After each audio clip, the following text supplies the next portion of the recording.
This podcast is sponsored by Great White Hot Sauce. It's a small batch, handmade hot sauce, made specially for you. So if you like hot sauce, you'll love Great White Hot Sauce. It's the hot sauce that bites back. Find it at www.trygreatwhite.com. So another record store day has come and gone. Did you buy anything? Did you even know Record Store Day existed? Well, it does. And on this episode, we're going to talk about Record Store Day and a lot of other things. This episode is Mixtape 2, just a general open discussion on music. So sit back and enjoy the episode.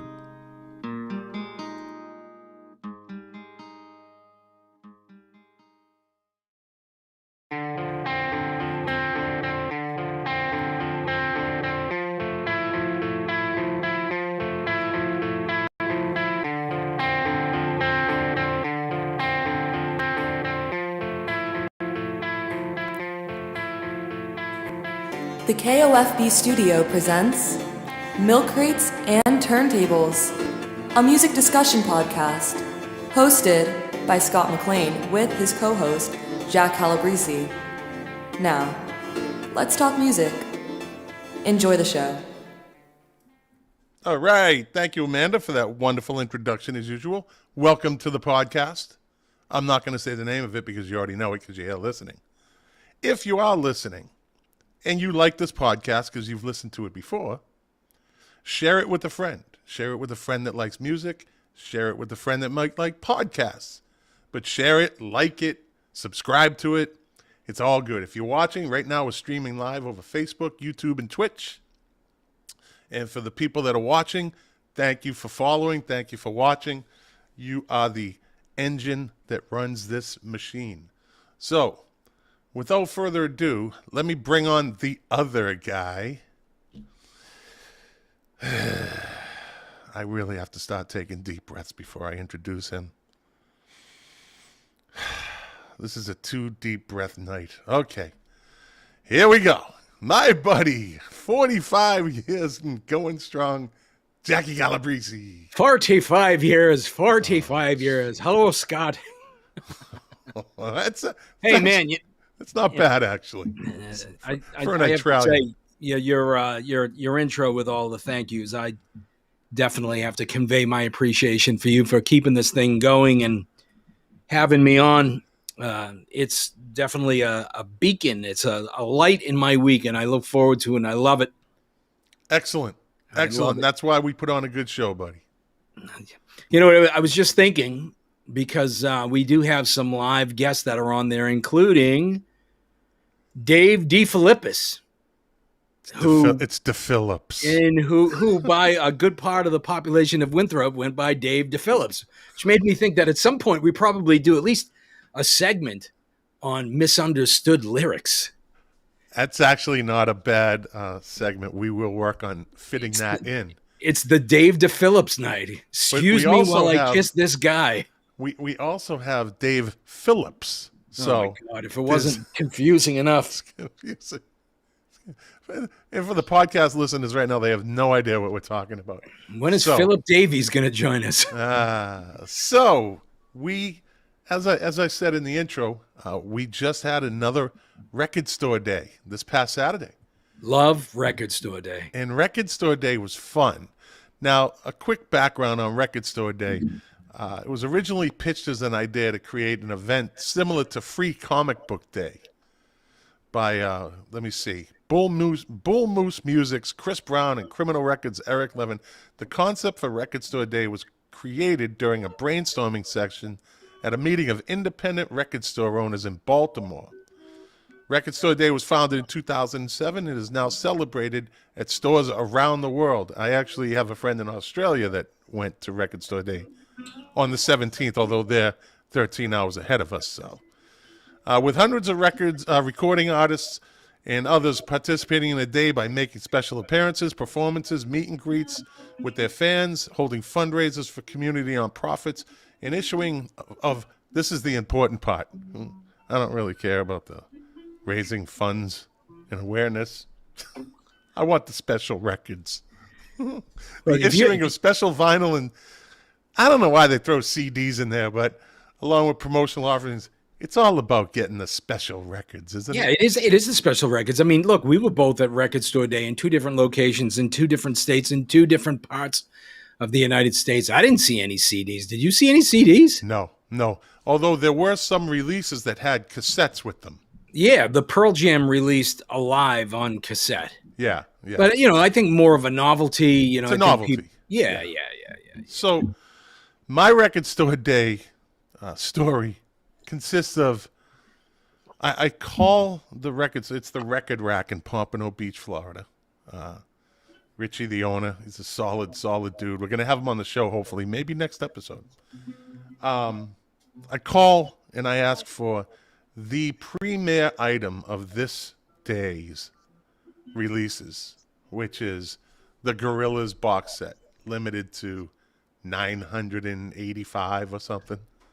Worldwide, I think. So he said he had one. He asked for 5, he got 1.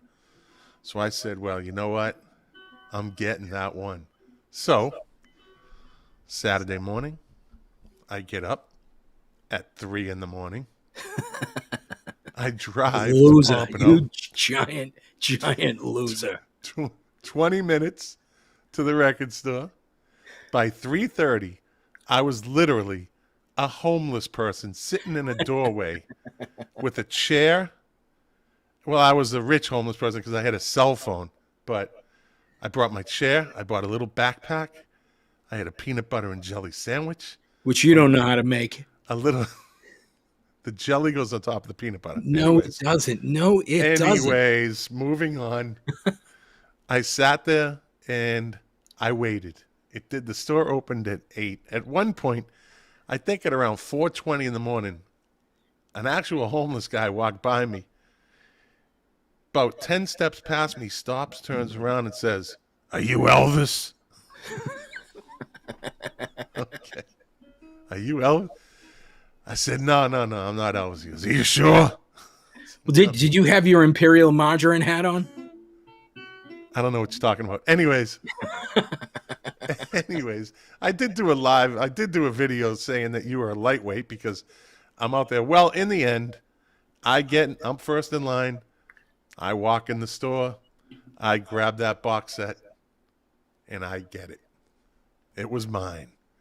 3 guys later, guy comes in. He says, "You got the Gorillaz box set?" Because it's basically the Gorillaz studio box set, they're calling it. Yeah. It's really nothing special in it, but it does, as you can see, it's in the background right there. But $175. $175 for the box set. And how much was it going for 3 hours later? About $350 on eBay. Yeah, it'll continue to go up with only 950. It was one of the premier things at Record Store Day and highly sought after. So, my situation was a little bit different than yours in that, maybe a little bit more, I don't know. I don't want to say rural. I'm not familiar with the area at all, but I know that you said that you were first in line. And when the store opened, there were how many people? I think there was only about 11 or 12. Yeah, I mean, I was 4th in line because I slept late until, 4 o'clock and was in line at 5, a couple of minutes before 5. And I was number 4 in line. So I missed out on a couple of things. But, by the time the store opened in Portsmouth, there had to have been 80, 100 people in line. Wow. So I was asking the guy next to me, the number 2 in line. He showed up around, I think 5:15 or something. He said that the store I go to, and I kind of like it this way, it's not one of the more popular stores. It's not a big store. It always has a great variety in there.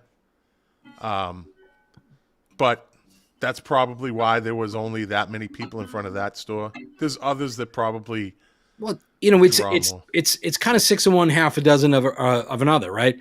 So the store that you go to has a lot less people that go to it, but they probably got a lot less inventory.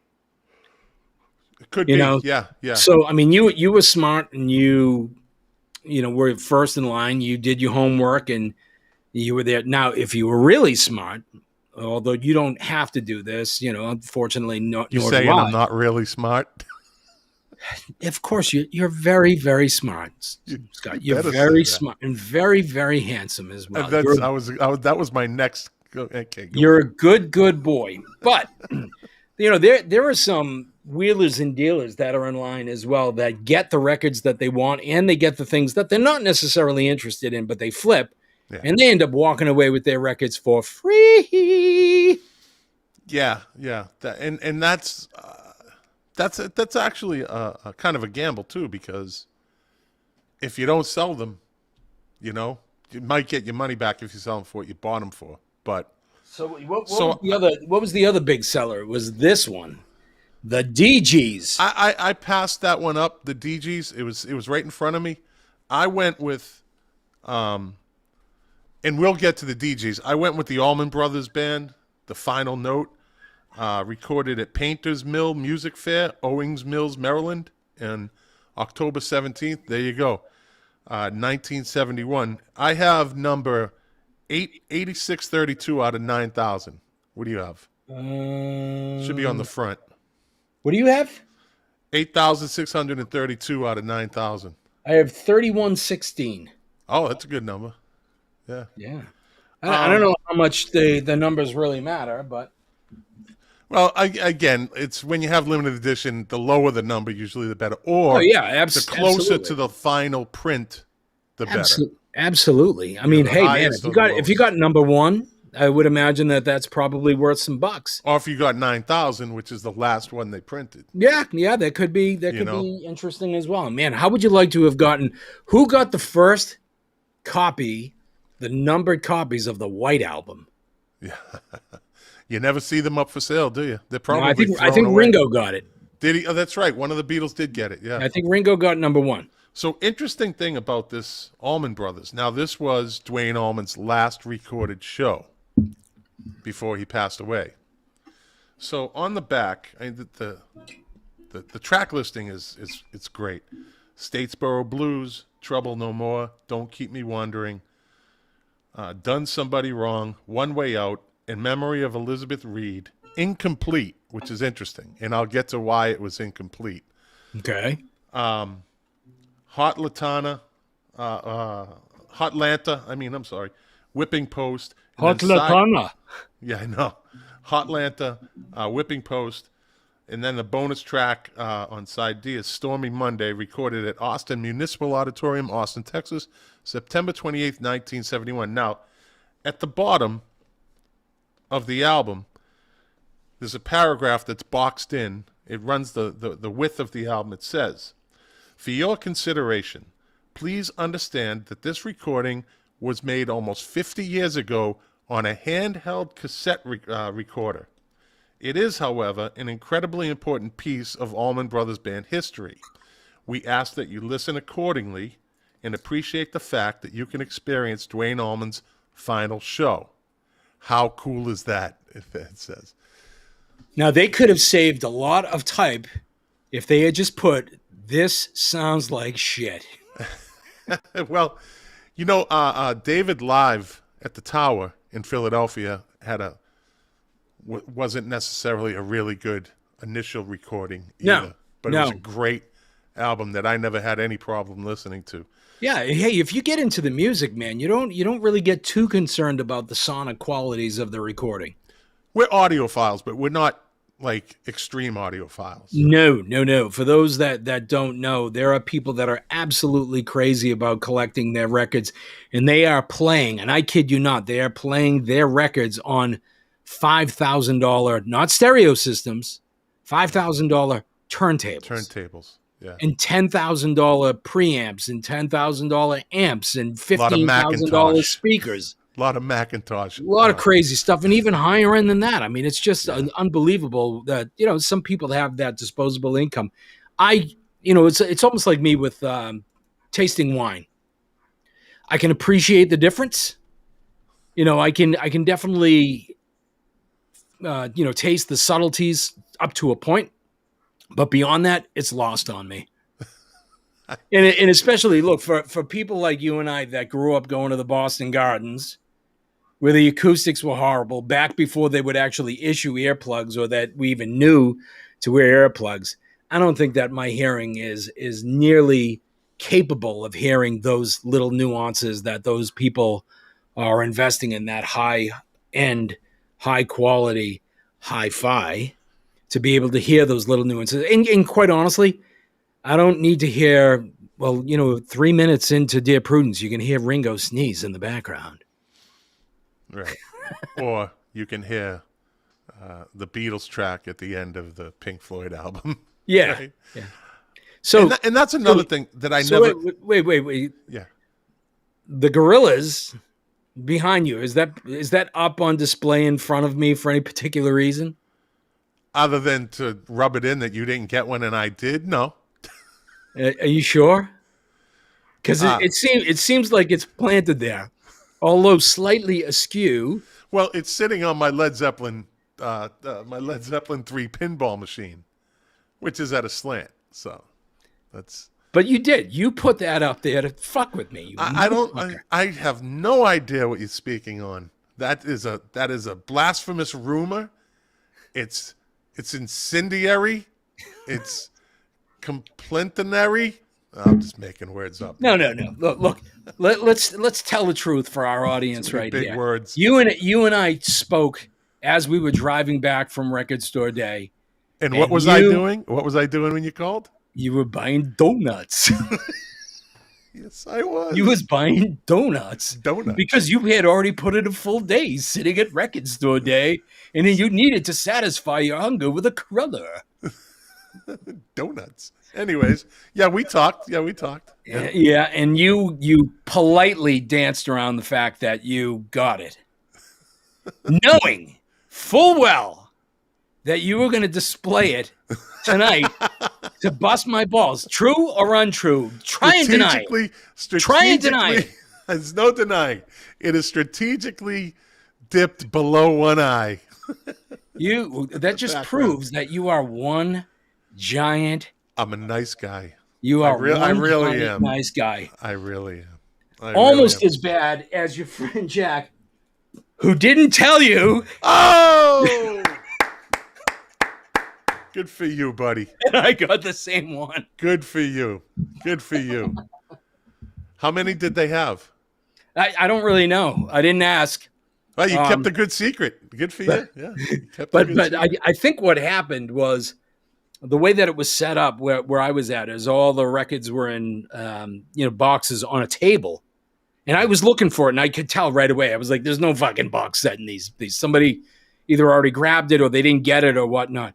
Unbeknownst to people is that along the wall, they had taken some of the more desirable releases and put them up there. Did you notice that little pause as I said that sentence? Yeah, I know. A negative space. So there's a chance that the three goofballs that were ahead of me weren't interested in it, but there's a possibility that they didn't see it.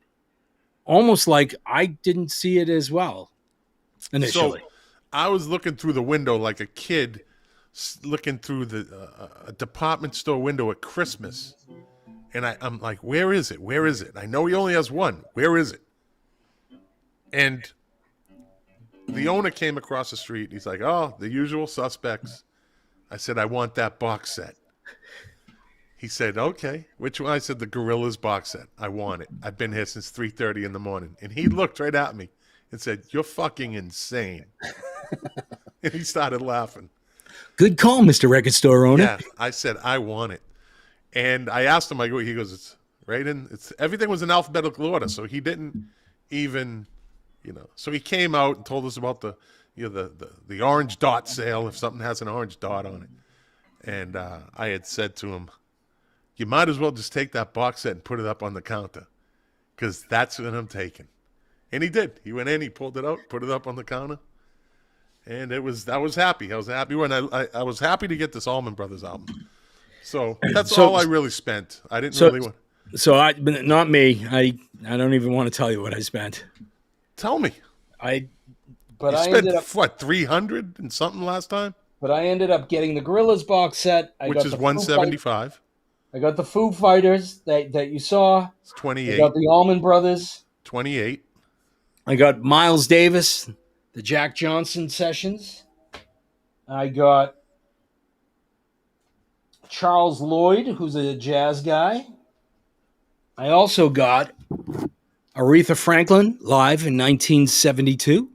That's the beauty of Record Store Day. They have a lot of live recordings, which I love, that were never released before. And I dig that. I dig that. And then last but not least, I got Bill Evans' Behind the Dikes, which I've listened to, at least part of it. It's a 3-disc set, and it's fantastic. Just absolutely fantastic. Okay. Jazz guy? Jazz guy. Excellent. So what was your total? $300. So you hit the same point as record store. Now we won't see another Record Store Day. $300. Yeah, $600 in a month on records. Yeah. But hey, listen, but it's not like you're out drinking and boozing and gambling. No. And it's not like I'm spending a ton of money on shampoo and conditioner. Well, I mean, you do live in a van down by the river, so you could have saving your money, right? Anyways, moving on. So I was doing some research.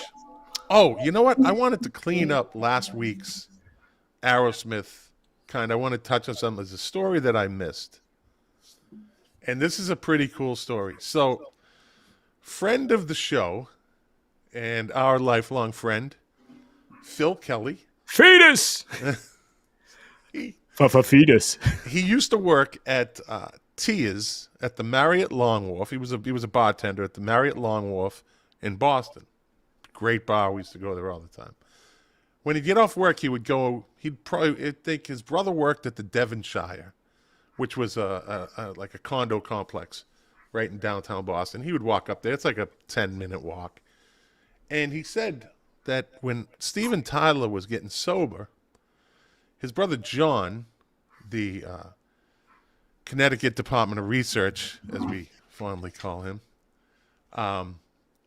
his brother John, I think, was a concierge there. And he said Steven Tyler would talk to his brother for hours. He would just hang out with him, evidently, in the lobby, and just shoot the shit with him. And as you know, John is a very interesting character. Yes, he is. He's worth speaking to for hours and hours. And he certainly is. He certainly is. And then Phil said he would go up there and he'd start getting into some conversations with Tyler, who's just kind of probably just trying to kill time because, bartenders don't get off early. Yeah. And Tyler was probably looking for someone to talk to. And he ended up, and John and Phil are nice guys. They were easy to talk to. They're good guys. I thought that was pretty cool. Well, you know what? There's no way that I could hold a torch to that story. The interaction, spending time with them. And again, those guys are both cool enough that they wouldn't be so starstruck to ask them stupid questions like I probably would have. Yeah. Where we would have said, "Hey, it was nice meeting you. Good luck." Yeah. But that was kind of one of the cool things and the advantages of living in the Boston area is those guys were around. They were accessible. I used to run into Tom Hamilton at the Rat, which was a shithole club, punk for the most part, punk club in Kenmore Square in Boston. The first place that the Police played in Boston. I think the capacity of the Rat couldn't be more than a couple of hundred, but I think there's at least a couple of thousand that claim that they were at that Police show. Isn't that always the way? Yeah. Well, I think I only went to the Rat once. I think I only went in there once or so. I've seen some good bands there. Nirvana played there. Soundgarden played there. I think Metallica may have played there as well. Wow. REM played there. I mean, this was a tiny hole in the wall, college bar, that had a makeshift barbecue place up on the first floor. It was a great and a great pizza place right down the street. Yeah, great staple. 20 yards down the road. Yeah. The Pizza Pad. The Pizza Pad, yeah. the pizza pad. So that, that was a great place. But you know what I mean? We used to see, Steven Tyler here and there, didn't spend any real time with him, had the opportunity to say hi or wave or whatnot, but it was kind of a cool thing. They were our guys, Yeah. And I think we kind of owe the listeners a slight apology in a sense from last week. And I said at the beginning of the podcast that Aerosmith is an easy 2-hour conversation. Sure it is. And we did covered as much as we could. But when you try to do something like that and you try to squeeze things in, you miss stuff that people might want to hear. Like Scott, the IT guy, and his wife, who we truly appreciate watching the show and participating as much as we do. I think they mentioned, one of them mentioned the fact that we kind of touched on the second incarnation of success for Aerosmith, but we didn't really go into detail about it. From what was it, Pump, or the album before Pump, all the way up to we kind of skirted that. But there's certain things we don't have time to squeeze in, and we like to keep this podcast to an hour. We didn't even talk about Get a Grip. We didn't talk really about any of those. So we will revisit that. We will revisit the second half of Aerosmith's career, because there's a lot of good stuff there. And some bad stuff. So I was just going to make some comments, but I will hold them to that show. Yeah. Again, I think what we'll do is we'll pick it up another time. We'll carry into the Aerosmith and finish them off. Like Led Zeppelin, we could cover in an hour. They only had one incarnation. Like you said, there was no, I think that was you that said, right? There was no second stanza for them. No, there was certainly hope that there was going to be a second round, which probably would have been limited to, live concerts, not so much, recording. But they did, Led Zeppelin, they did the thing at Live Aid, which was, cool to see them together. It was the first time that they had played together since John Bonham had passed. With John Paul Jones and Tony Thompson and Phil Collins at Live Aid. But they only played a couple of songs, and they weren't fantastic. They didn't really have their sound together. They certainly didn't rival Queen in what they were able to accomplish in Live Aid. And then they played the Atlantic Records celebration, where they did a couple of songs. I think Fetus Kelly was actually at that show. I think it was in Madison Square Garden. And then they had little iterations where Robert Plant and Jimmy Page got together. But it wasn't until they got together at the O2 in London in 2007 with John Bonham's son, Jason, and John Paul Jones that they actually did a full show, rehearsed their ass off. And all three of those guys, John Paul Jones and Jason Bonham and Jimmy Page, all wanted to carry that forth. Like, okay, this is it. Never mind Big Payday, but this is the rise, the reemergence of Led Zeppelin. And Robert Plant said, no. Fucking lead singers fuck everything up. Yes, they do. Egos. So I was looking, I did a little research on I guess today it's just the norm to call them vinyl, vinyls. I don't know where that came from. We call them records. We call them albums, right? So the top selling, and this is the list, pure album sales of vinyl records. This list was released on July 17th. The best-selling groups by total pure album vinyl records sales in the U.S. this year. Number 1, BTS, at BTS TWT. I don't know who that is, right? You don't know who BTS is? No. South Korean boy band. Oh, the K-pop. Yeah. Yeah, the K-pop. Yeah, okay. The Beatles were number 2. Metallica, number 3. And these are all just vinyl records. Queen, number 4. Fleetwood Mac, number 5. Pink Floyd, number 6. AC/DC, number 7. Nirvana at 8. Foo Fighters at 9. And Led Zeppelin at 10. Which I thought was interesting that Led Zeppelin is at the bottom of that list of 10. Well, they're at the bottom of the top of the list. Yeah, they're at number 10, where I would have thought they would have been at least top 5. Since the popularity, and kids today still like Led Zeppelin. Oh, sure they do. You know, but I just thought that was interesting that Nirvana and the Foo Fighters were ahead of Led Zeppelin, but that's a generational thing too, right? Yeah, absolutely. It's a generational thing. I don't think you have nearly as many new kids that are, buying Led Zeppelin records, where the Foo Fighters and even Nirvana, they're just a little bit more, recent. The Foo Fighters are around and playing and doing their thing. And what's interesting though is Led Zeppelin's been putting out vinyl records from the beginning. Foo Fighters and Nirvana weren't really releasing a lot of vinyl records back in the day because it wasn't the thing. They released some of them, not a huge quantity, not mass quantity. Yeah, I know you could get Nevermind, and I think you could get In The Utero. reissues is what's selling, right? Yeah. You know what? I'll tell you, if you can get a hold of the original copies of Nirvana, like Nevermind, an original pressing of Nevermind, or even before that, what was not an original pressing of Nevermind 4 or 5 years ago was like $7. Yeah. Now I think it's north of 300. What was the album? What was their first album? The first album, Bleach. That one is near impossible to get. Yeah. That's the near Sub Pop impossible stuff. to find. That's one of those. I tell you, I envy. There was a guy grails. that I worked with way back in the 90s. His name was Steve Jones, and he was a drummer, and he knew his music and whatnot. And he had a subscription to Sub Pop Records where he got, I can't remember if it was 1 or 2 45s a month. So he got all of the original Sub Pop releases. All that stuff is worth big, big money. Yeah. So let me ask you some. Let's get into alphabetizing albums. We always seem to touch on this. All right. The question is, where do you alphabetize the following groups? Okay. ZZ Top. Z. Not T. No, not T. It's a band. So the band, you go by the first letter of the first name. The Beatles aren't under T. So what isn't ZZ Top? Okay, it's kind of obscure. Like, is it somebody's name? ZZ like Top? Lynyrd Skynyrd? No, wait a minute. Isn't ZZ Top, basically, the Rolling Papers?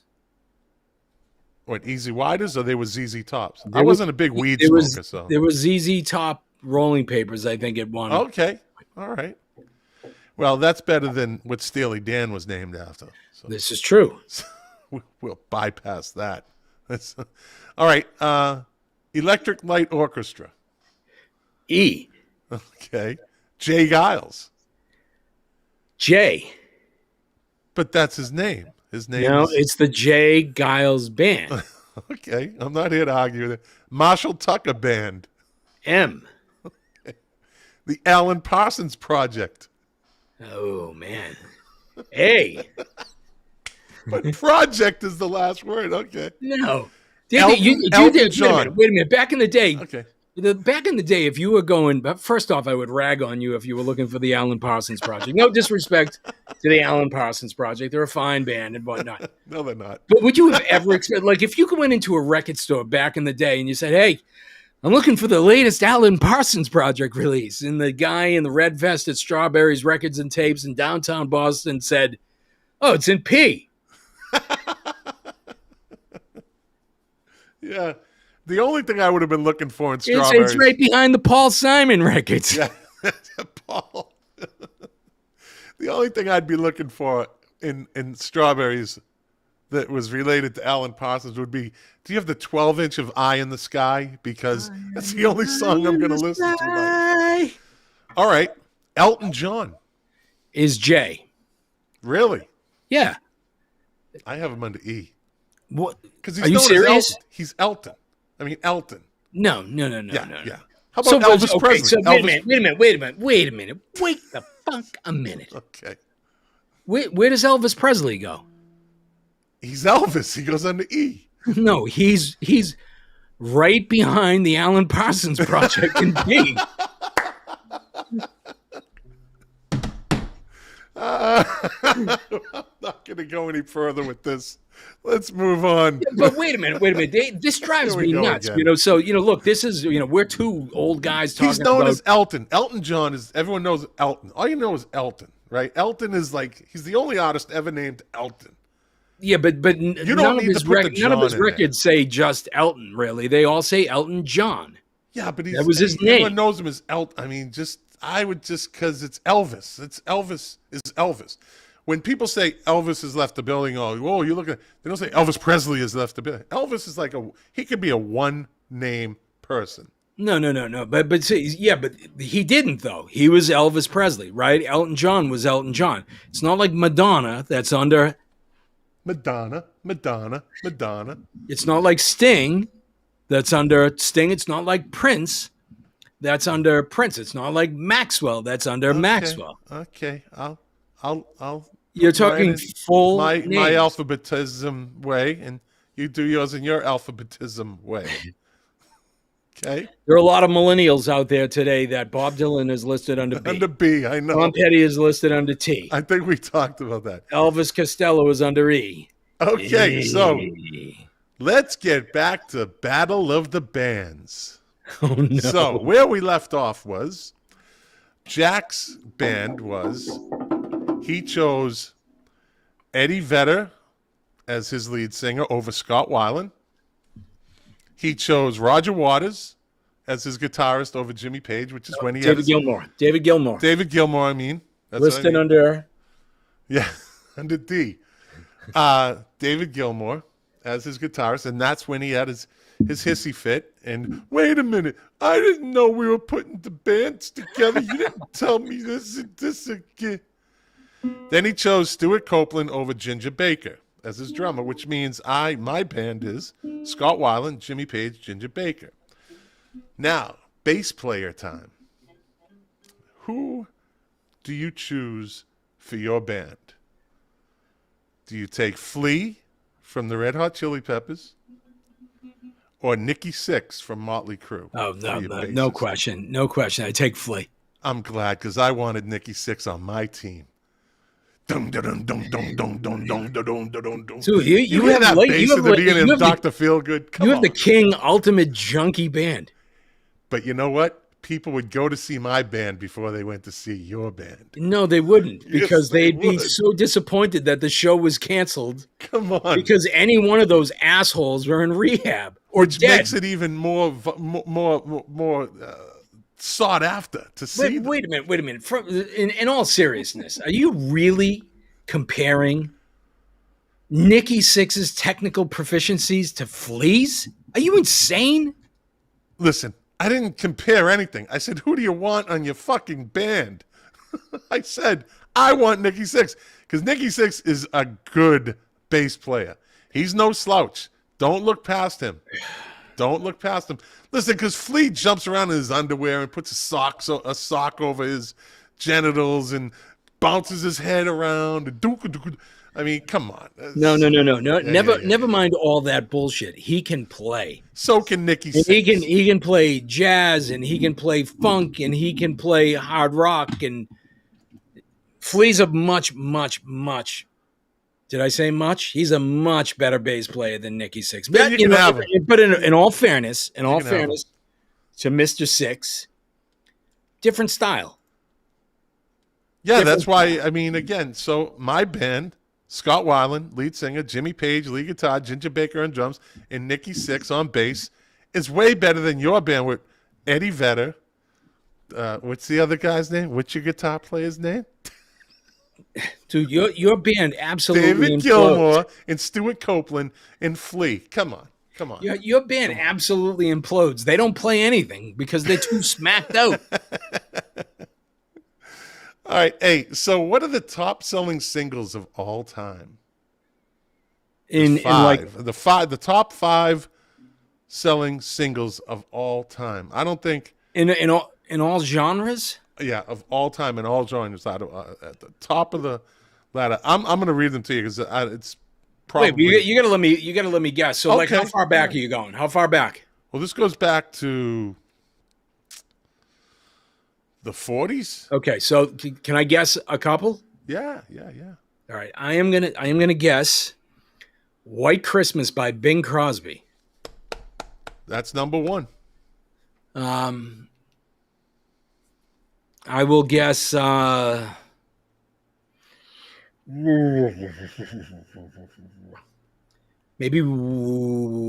There's another one. It's Christmas. What was it? Do they know it's Christmas by Band Aid? No, but I'll give you a hint. There's another Christmas song in there by Bing Crosby. I'll give you that hint because this is a tough question. Would it be I'll Be Home for Christmas? No, Silent Night is number 3. Okay, all right. And so, White Christmas has sold 50 million copies just on its own. Bing and number 3, Bing Crosby's Silent Night has sold 30 million copies on its own. So, we get number 2, number 4, and number 5. Number 2, somebody we just talked about. Nikki Sixx. No. Nikki Sixx. Elvis Presley. No. Who's the other E? Elton John. Which song?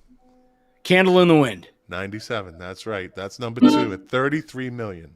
So I'm not sure that I would have guessed that because I think that was like cassette single or CD single, right?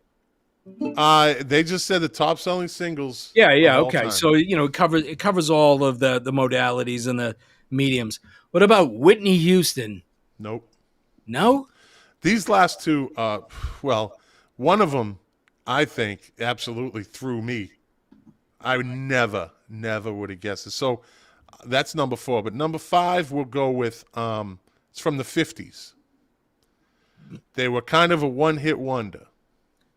5, okay, from the 50s. It was a singer and his band. It's not Buddy Holly and the Crickets, That'll Be the Day. It's not that. So that's usually what everybody says when you say a band and a singer and a band from the 50s. But they were very popular. My mother actually saw them in concert. That doesn't help me. We'll talk Happy Days. Bill Haley and the Comets. Rock Around the Clock. 25 million. I'm surprised that guy that one is actually held up. I mean, I love that song. Yeah. Now, number 4, absolutely. I just don't see it. It has no right amongst these. I think it came out in the late 60s, early 70s, maybe. Is it something like the Ballad of the Green Berets or something crazy like that? It's I'm just going to tell you. Number 4, Mungo Jerry, In the Summertime. Oh. 30 million copies that single. I never would have guessed that. That's why I said this one absolutely blew my mind. Summertime where the weather is high, we can step right up and touch the sky. Blah, blah, blah, blah, blah, blah. Exactly. Mungo Jerry. By the way, who in that band said, I know what to call us? Mungo Jerry. I know you guys wanted to call us Van Halen or Guns N' Roses, but I think Mungo Jerry. Is there actually a Mungo Jerry, or is that the name of the band? I have no idea.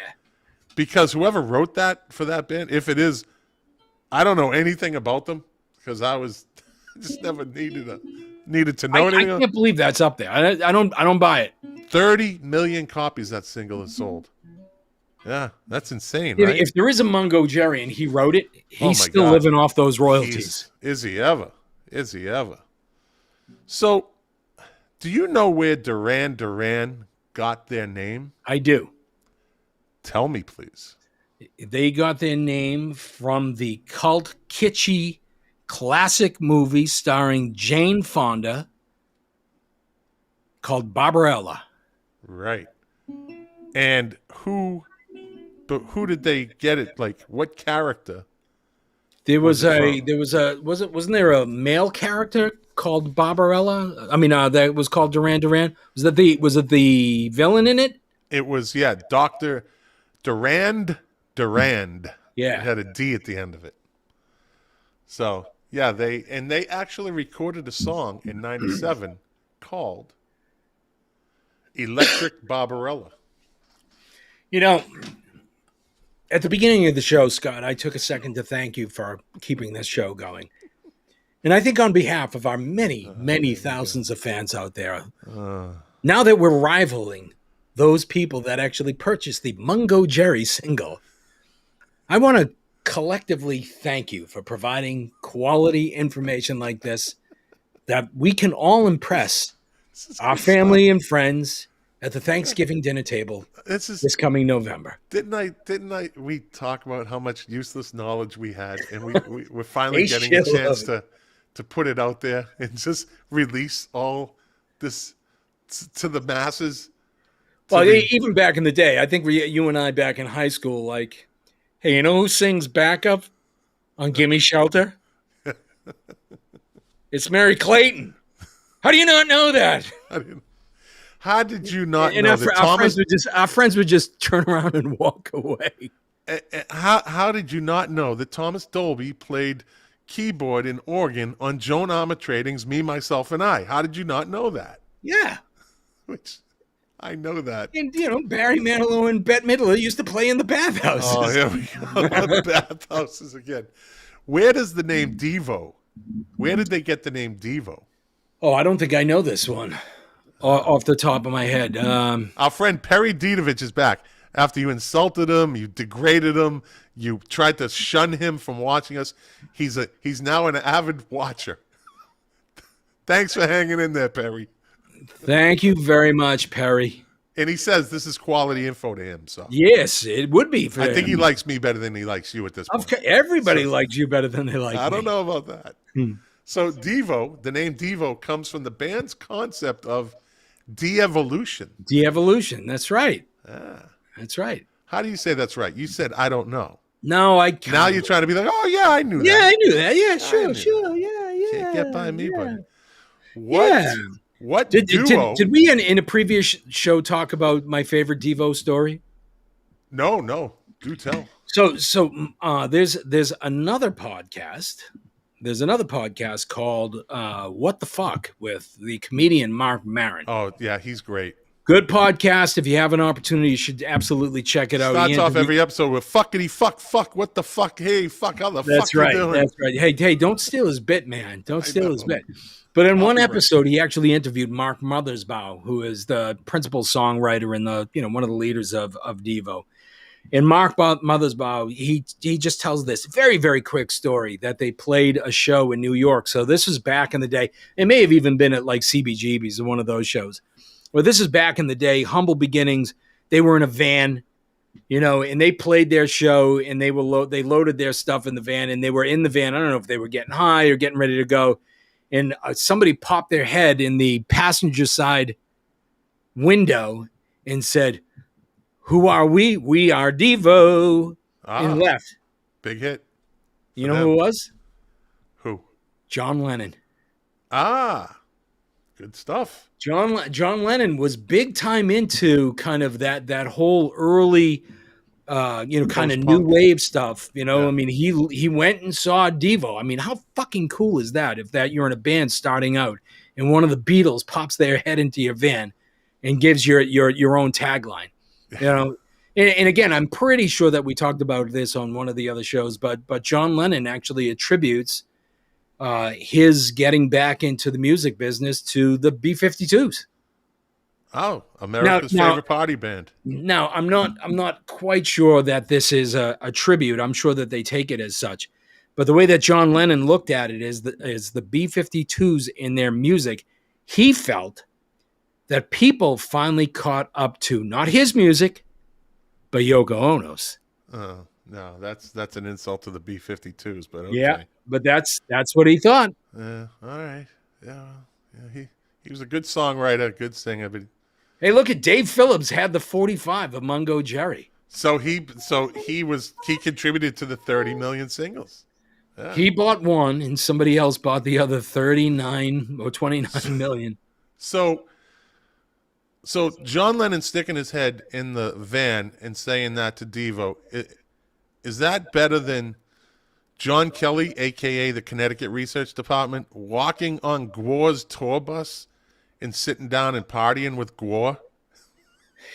Yeah, I think the John Kelly story is great as an unknown friend of mine who jumped up on stage and put Bono on his shoulders. That's me. But neither of those stories compared to having the legendary, iconic, ultimate rock star John Lennon being able to, pop his head. I just think that story is so cool. John Lennon's overrated. Anyways. Wait, whoa. I was never a big fan. Yeah, he was in a shitty band. Yeah, no, he the did. band was great. I was never a big fan of his. Mind Games was his best song. And what about Instant Karma? Instant Karma, I overheard. I like what was it? You're overplayed. You're overheard. Anyways, moving on. You don't know what you're talking about. Next thing. Now, wait a minute. I will agree with you. Imagine. Oh, I would one of the most overrated songs in the history of music. I would be quite content if I never heard that song again. Thank you. Cleo and Caesar were the early stage names of what famous music duo? Cleo and Caesar were the early stage names of what famous music duo? What era? 60s. 60s. Holy crap. Late 60s, probably. My first guess would be Simon and Garfunkel, but they were kind of known as Tom and Jerry initially. Right. It's Cleo and Caesar were the early stage names for Cher and Sonny Bono. Oh. Yeah. Thank you for that. Yeah. See? I'm full of... Thank you. I'm sure that Perry knew it. He said it. Perry knew it. There it is. He messaged in, Sonny and Cher. Look, come on, you people. I know that you guys are looking on the internet. Let me see. Dean Farron, my buddy, he says, This Is Christmas was one of the only songs of his that I think deserved recognition. Oh, okay. John Lennon's? I guess so, yeah. Yeah. Well, War is Over. Isn't that what it was actually called? Happy Christmas, War Happy is Christmas, over. War is Over, yeah. So, who holds the record? Who holds the record for the most wins for the Grammy Award for Best Male Rock Vocal Performance? Mungo Jerry. With 4 consecutive wins from 1999 to 2002. Best male rock vocal performance from 99 what were the years again? From 99 to 2002, this person won it. Oh my God! It's got to be somebody weird, right? It's got to be like John Mayer or Nope. Rob Thomas or For rock performance. Male. Lenny Kravitz. Lenny Kravitz. Yeah, Lenny Kravitz. Dean Farron said Prince. Dave Phillips messaged in the boss. Nope. Lenny Kravitz. Do you like Lenny Kravitz? I do. I like his early stuff. Let Love Rule. And then American Woman was a shitty remake, I think. Terrible. Yeah, I'm not a big fan of that. Terrible. But I do like Lenny Kravitz. You can't take anything away from the guy. He's a hard-hitting. Saw him open for the Stones. He was fantastic. Great. I'll tell you, Lenny Kravitz, great live performer. I bet he is. Yeah, great live performer. I bet he is. No doubt. Did you know the song Killing Me Softly was written about who?